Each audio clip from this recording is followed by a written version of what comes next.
मैं तेज प्रताप आज़ाद। आज मैं BA part two history honours का एक topic causes of the collapse of the Hindu rule, इसको इस रूप में भी पूछा जा सकता है। भारत में मुस्लिम आक्रमणकारियों के विजय के कारण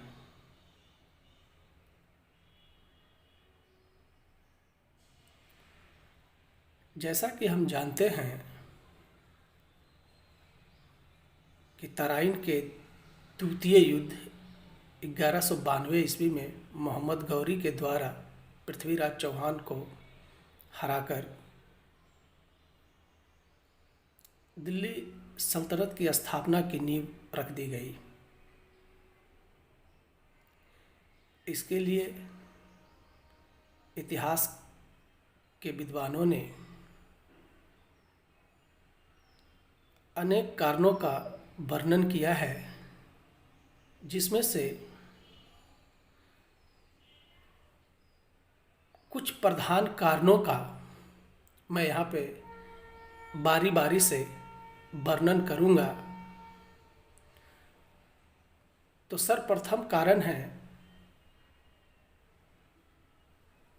भारत में राजनीतिक एकता का अभाव। यह दौर है केंद्रीय नेतृत्व की कमजोरियों का।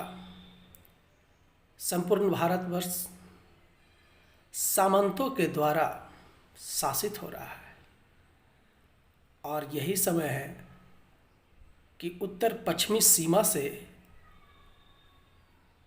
भारत पर लगातार आक्रमण हो रहे थे।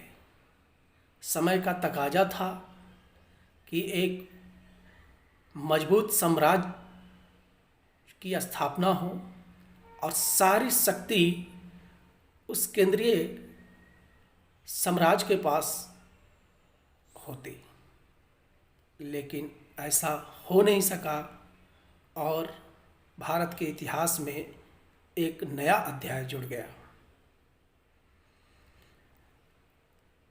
ये काल भारत में 800 से लेकर 1200 ईस्वी के काल का यानी पूर्व मध्यकालीन का जो समय है, वो भारत में एक मजबूत साम्राज्य निर्माणकर्ता के रूप में राजपूतों का नाम अग्रणी है।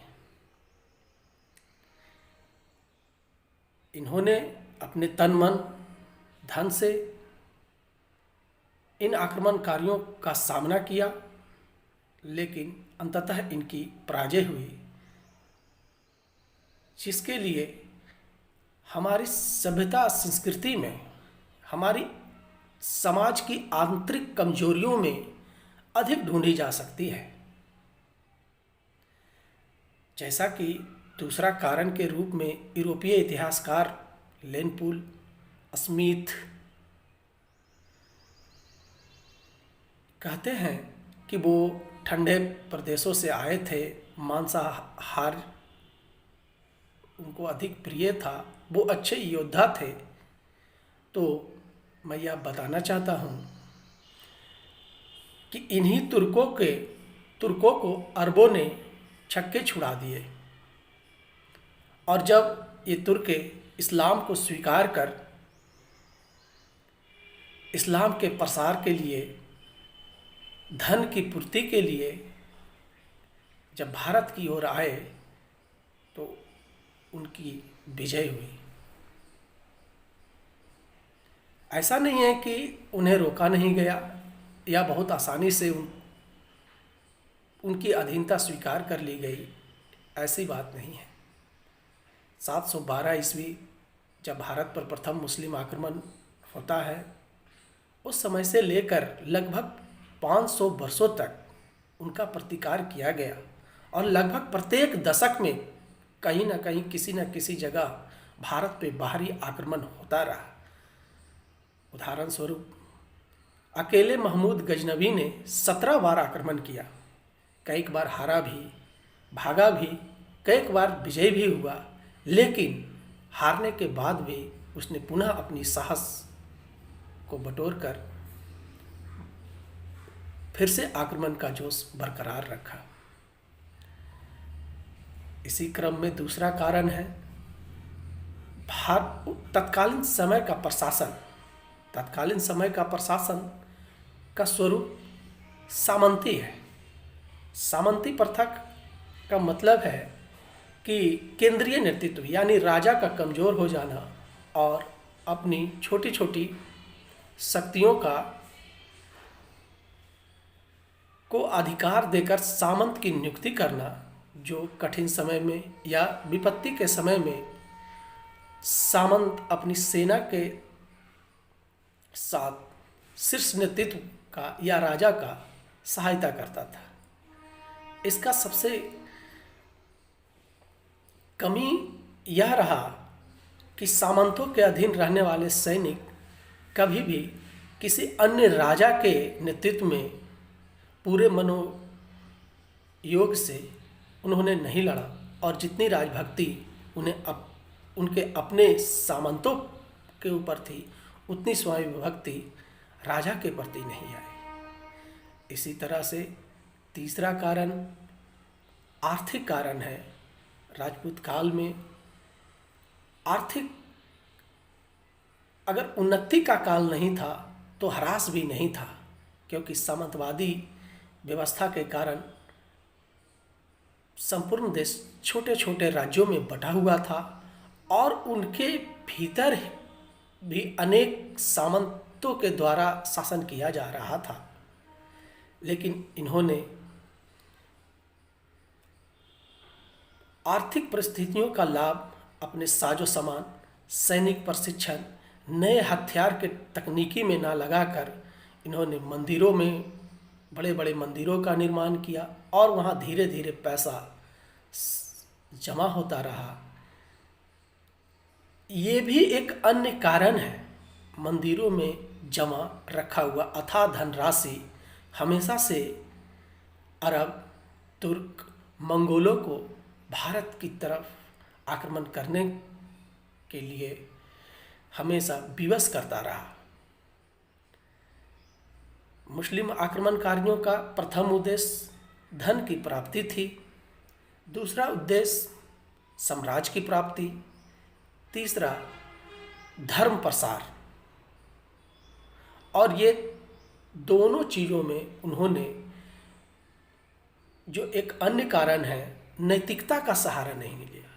भारतीय राजाओं ने नैतिकता का सहारा लिया, जिसके कारण और ये भारत की संस्कृति के संस्कार बस भी वो युद्ध में धोखा छल नहीं कर सकते थे, लेकिन आक्रमणकारियों से ऐसी अपेक्षा करना एक तरह से मूर्खता ही होती। वो एन केन प्रकरण अपनी विजय सुनिश्चित करना चाहते थे। उदाहरण स्वरूप तराइन के द्वितीय युद्ध से पहले मोहम्मद गौरी भारत में 3 बार हारा, लेकिन हर एक बार उसको माफ़ कर दिया गया या वो भाग गया। लेकिन तराइन के द्वितीय युद्ध में जब पृथ्वीराज चौहान पराजित होता है तो गौरी उसको माफ़ नहीं करता। उसे पकड़कर कैद खाने में बंद कर दिया जाता है, उसकी आंखें निकाल ली जाती है। तो यह भी एक कारण है हिंदू शासन के पतन का। और अगला कारण है सामाजिक। हिंदू समाज हर स्तर पे इतना विभेदीकरण हो गया था कि लोग एक दूसरे की सहायता तो दूर, उनकी परछाई को भी अपने ऊपर पड़ने नहीं देना चाहते थे।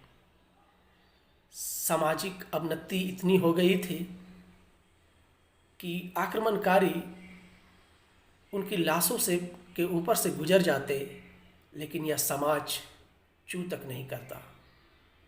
शायद अंधविश्वासों ने, ब्राह्मणों ने अपनी शोषणपरक नीतियों को इस कदर लागू कर दिया था कि जनता विवश थी। उनका मानना था कि मुझे तो टैक्स देना ही है, वो हिंदू राजा को दूं या किसी अन्य धर्म के राजा को दूं। इस समय एक और कारण था त्रिपक्षीय संघर्ष जिसे कहा जाता है पूर्व मध्यकालीन के इतिहास में, जो कन्नौज के लिए लड़ी गई, जिसमें पाल, प्रतिहार, राष्ट्रकूट वंश के राजाओं ने लगभग 400 वर्षों तक आपस में संघर्ष किया और इससे बहुत अधिक धन जन की क्षति हुई। अगर इनकी शक्तियों को एक किया जाता और आक्रमणकारियों का सामना किया जाता तो हो सकता है कि इतिहास की धारा कुछ अलग दिखाई पड़ती। इसी क्रम में धार्मिक नीतियों ने हिंदू समाज को पंगु बना दिया। ब्राह्मणों की नीतियों ने इस कदर समाज में विभेदीकरण को लागू किया कि भारत के इस समाज में हर एक व्यक्ति को हथियार धारण करने तक का अधिकार नहीं दिया। इसी क्रम में आगे हम अगला कारण सैन्य नीति पे चर्चा करेंगे। तुर्कों की सैन्य नीति तत्कालीन भारतीय नरेशों से उच्च थी, इसमें कोई संदेह नहीं, क्योंकि भारत की सैन्य नीति हाथियों पर केंद्रित होती थी और हाथी जब घायल हो जाता था तो वो अपनी ही सेना को रौंदते हुए पीछे की ओर भागता तो अधिक क्षति होती थी। जबकि ये तुर्क आक्रमणकारी घोड़ों पर सवार होकर आए थे, घोड़ों पे ही बैठ के तीरंदाजी करते थे, भाला फेंकते थे और एक जगह से दूसरे जगह जाने के लिए हाथी से कहीं तेज गति से हम घोड़ों से पहुंच सकते हैं, ये सर्वविदित है। तो सैन्य नीति में भी कमियां थीं, जिसके कारण हमारे हिंदू शासक पराजित हुए। इसी क्रम में लेनपुल लिखते हैं कि वो उत्तर के शीत प्रधान देशों से आए थे, वो मांसाहारी थे, उनका शरीर का निर्माण इस तरह से हुआ था कि जैसे वो युद्ध के लिए ही बने हों। लेकिन यह कहना अतिशयोक्ति प्रतीत होता है, क्योंकि ये शरीर सौष्ठव और ये वातावरण का फायदा उस समय तुर्कों को क्यों नहीं मिला जब अरबों ने इन्हें पददलित कर दिया और इन्होंने भी विवश होकर इस्लाम धर्म को स्वीकार कर लिया। आगे इसी की कड़ी में हम देखते हैं कि जब मुगल वंश का स्थापना होता है यानी बाबर के द्वारा, तो उस समय भी मुस्लिमों का ही शासन भारत पे होता है, फिर भी भारत को पराजित होना पड़ा, भारत के मुस्लिम शासकों को पराजित होना पड़ा। तो ये कारण पूर्ण रूपेण सही नहीं है, लेकिन हाँ, ये अवश्य कहा जा सकता है कि शीत और पहाड़ी वाले वातावरण ने उनके शरीर को मजबूत बनाया और उन्हें निरोग बना दिया। इसके कारण उनको सैन्य नीतियों को क्रियान्वयन करने में सहूलियतें हुई। तीसरा, तो इस तरह से हम देखते हैं कि भारत में पूर्व मध्यकालीन के समय हिंदू शासन का पतन का मुख्य कारण, जैसा कि आर.सी. मजूमदार सर ने कहा है, कि हमें अपनी आंतरिक दुर्बलताओं में देखना चाहिए और वहीं इसके कारण को ढूंढना होगा। और ये बात बिल्कुल सही प्रतीत होती है, क्योंकि उस समय का राजनीतिक स्थिति, सामाजिक स्थिति, आर्थिक स्थिति, धार्मिक स्थिति सभी अपनी कमियों को स्पष्ट रूप से दृष्टिगोचर कर रहे थे और यह किसी धन लोलुप व्यक्ति के लिए एक आसान मौका था कि जब भारत अनेक टुकड़ों में बटा हुआ हो तो उस पर आक्रमण करना और उसकी संपत्ति को लूटना बहुत कठिन कार्य नहीं रहा होगा। इसी तरह से यदुनाथ सरकार भी कहते हैं कि हिंदुओं के शासन का पतन का मुख्य कारण राजनीतिक संगठन और एकता का अभाव रहा।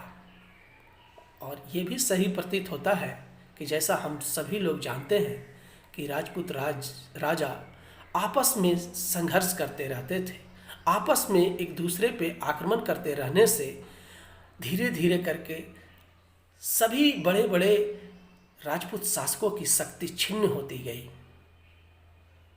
कुछ बचे भी, कुछ बाद तक भी उनका प्रतिकार उन्होंने किया, लेकिन अंततः मुस्लिम आक्रमणकारी विजयी रहे और लगभग संपूर्ण उत्तर भारत से हिंदू शासन का पतन हो गया। कुछ गिने चुने बड़े शासक, हिंदू शासक ही इस समय अपने अपने राज्यों में राज कर रहे थे। विशेषकर राजस्थान के अनेक रियासतें, राज्यों ने मुस्लिम आक्रमणकारियों का प्रतिकार करना अभी भी नहीं छोड़ा था। जय हिंद, जय भारत।